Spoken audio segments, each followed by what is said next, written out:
Hey guys, how's it going? Welcome to my part six of my series, The Native American Legends of Christ. This is going to be my last part of the series. This will be the final video of the series. This one that I'm going to read is from Canada, The Legend of the Sacred City.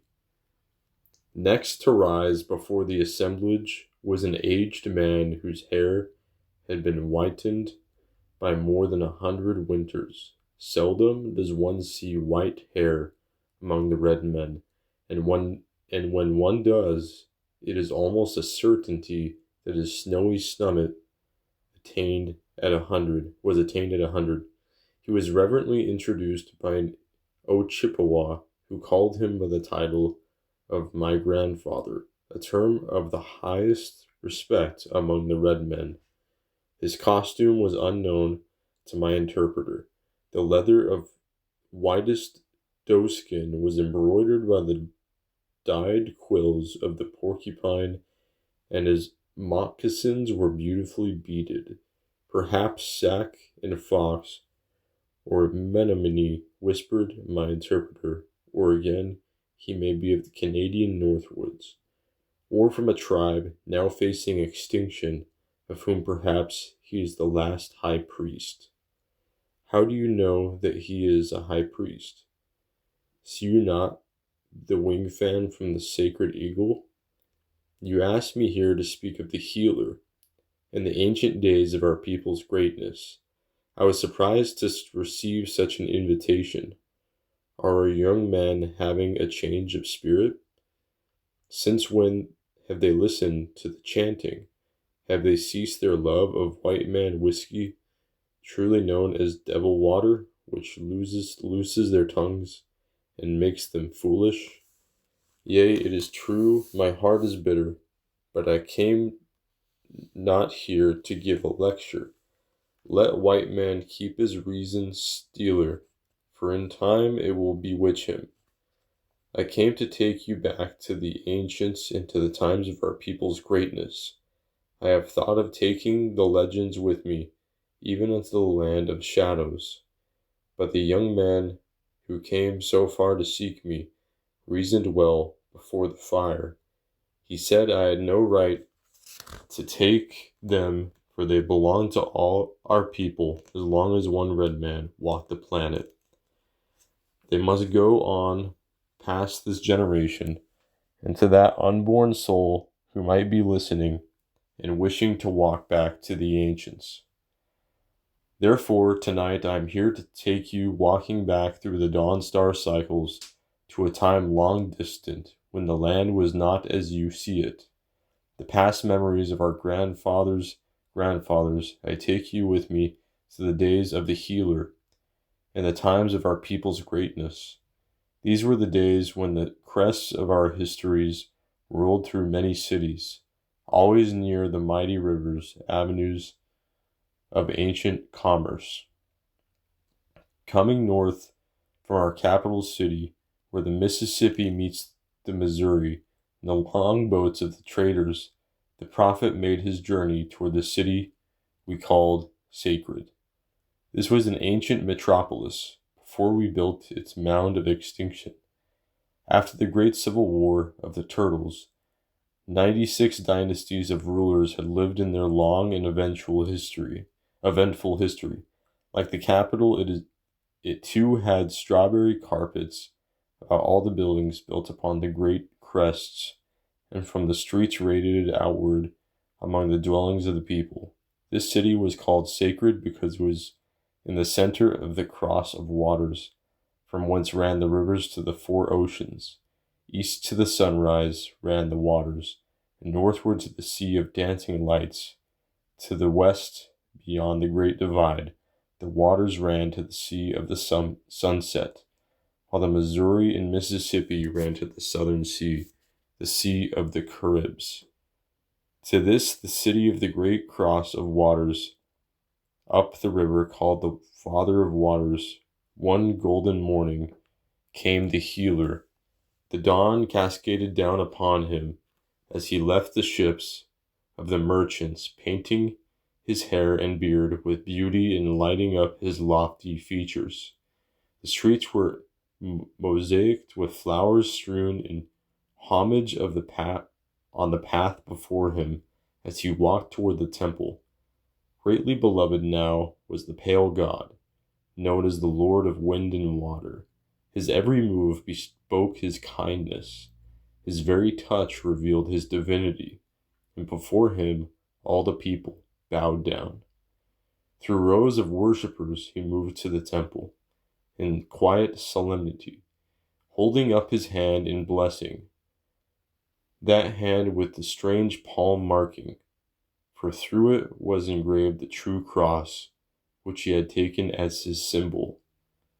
There at the temple he abode among us, though he often rode away with the merchants, or more often walked to the distant villages, holding in his hand his great staff, and stopping to speak with all the people, from the aged to the children.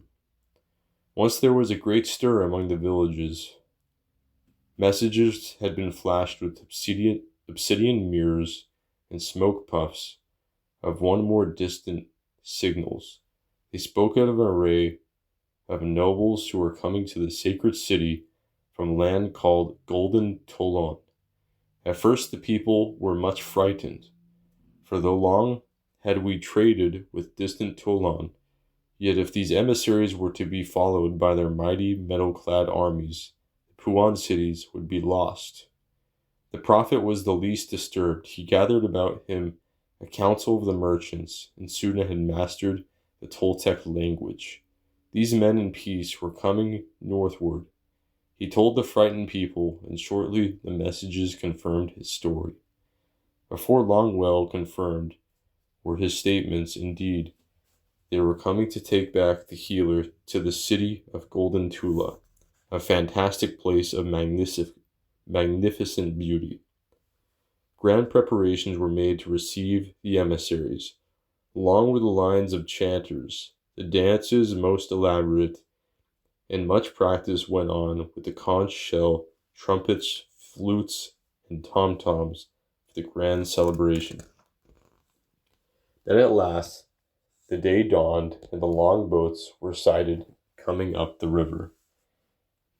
In the lead, as was proper, came the ships of the Puans, laden down with goods of commerce, and following them the ships of the Mayans and some other forgotten peoples.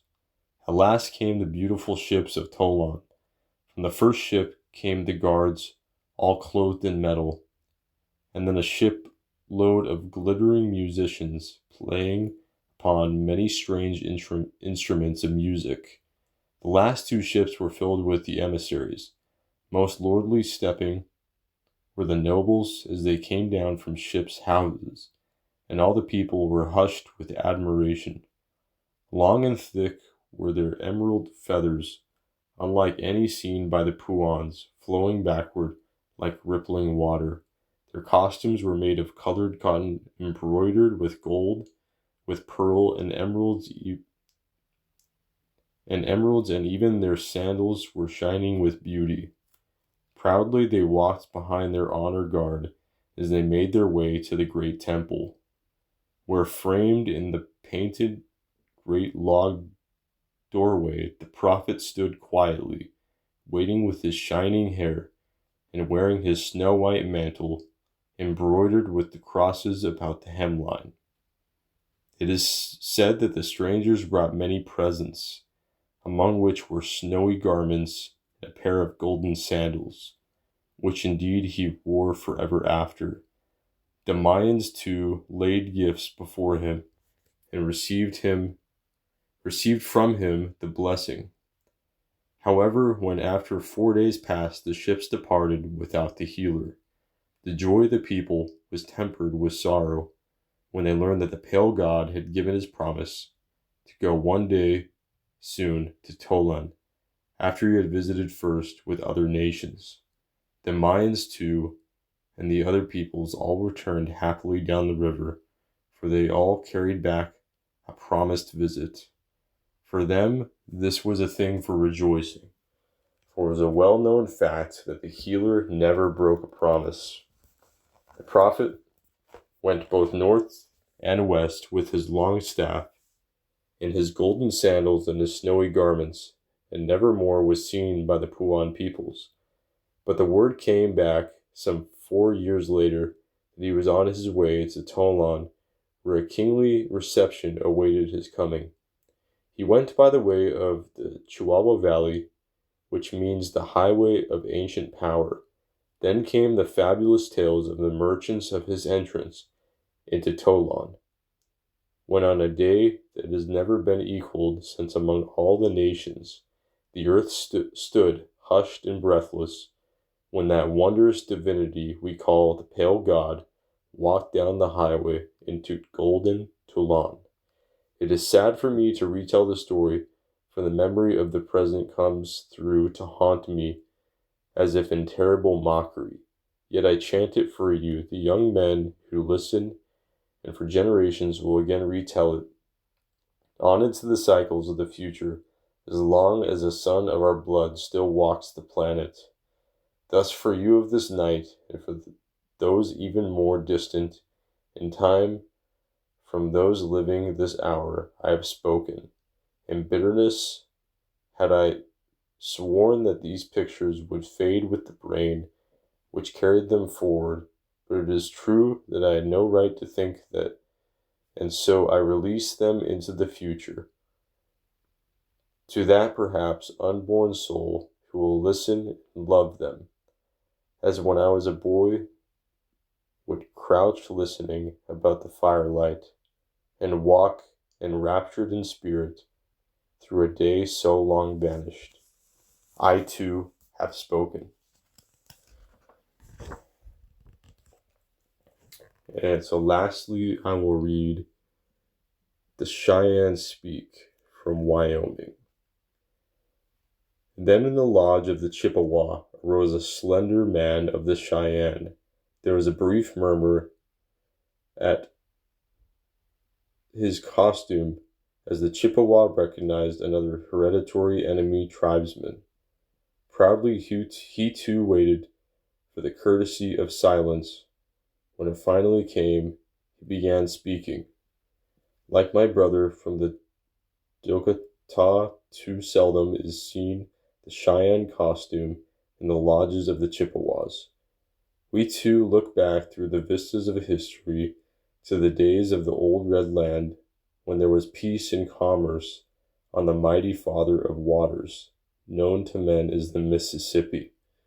Like the Dakota, we use 26 poles in our teepees, which in our language means mountains, for we too think of ourselves as men of the mountains, who anciently brought their water from the snows of the high peaks in conduits down to our cities. The 26 poles are for each of the twins of the morning-evening star, giving each 13, which is its number. Like our brothers, we remember the fair God who foretold the coming of white man. Yet so long ago was he living that, like Dakota, our memories are garbled. 4 years ago, I went to the West Coast to seek work in the motion pictures. There I met Indians from many nations, and all were courteous and more or less friendly. One particular man, a Yakima from Washington, told me about the fair God. When he came to the Yakima people, they called him Tacoma, and so greatly did they pay him reverence that they renamed their highest mountain in honor of his coming. My friend said that when Tacoma left them, he promised the sorrowing people that one day, through the light of the dawning, he, Tacoma, would return to them. Through the long vistas of the moon, the sun, and the dawn star, the people still remembered this promise, and always faithfully watched for Tacoma, and dying told their children to keep on watching. Then one time a great ship came into the harbor. On the deck were men who were bearded, carrying rods which killed at a distance. The people were alarmed and amazed. But their chief, who was named Seattle, reminded them of the fair god, who had not told them the manner of his coming. So to the ship they brought presents, food of all kinds, and cool fresh water, carved work, and other trinkets. The bearded ones took the presents, smiled, and were friendly, but they sailed away without remaining. Many years later, the people learned that this was not Tacoma, but Sir Francis Drake of England. As my friends listened to this story, there was among them a man from Hawaii. He told a similar story. Once there came to them the fair god whom they called Wakia. This godlike one healed the injured, raised the dead, walked on water, and taught the people. When Wakia left, said the Polynesian, he promised that someday he would come back to them through the dawn light. Through countless generation cycles, people still remembered, teaching their babes and their grandchildren to keep watching the dawns for Wakia's coming. One time, when a great ship came to them, the people met it with rejoicing, bringing presents to the bearded white men, fruits and food, and entertained them with feasting. Yet the white men did not remain among them.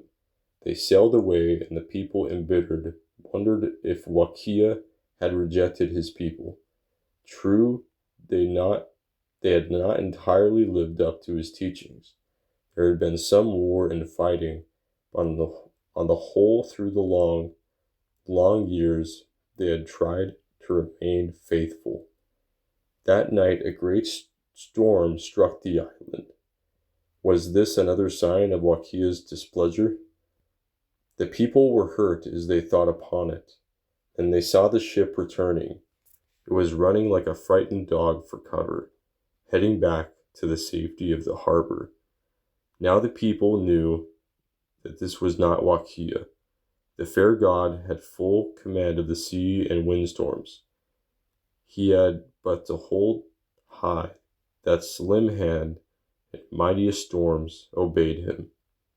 These men were but impostors pretending with their beards to be Wakia. So the surprised white men met an army of warriors who swarmed over the ship and killed the explorers. It was years later that the Polynesians learned the truth of this story of misunderstanding. These men probably had never heard of fair Wakia. This was but James Cook the explorer trying to map the wide Pacific for a distant island named England. For this night I have spoken.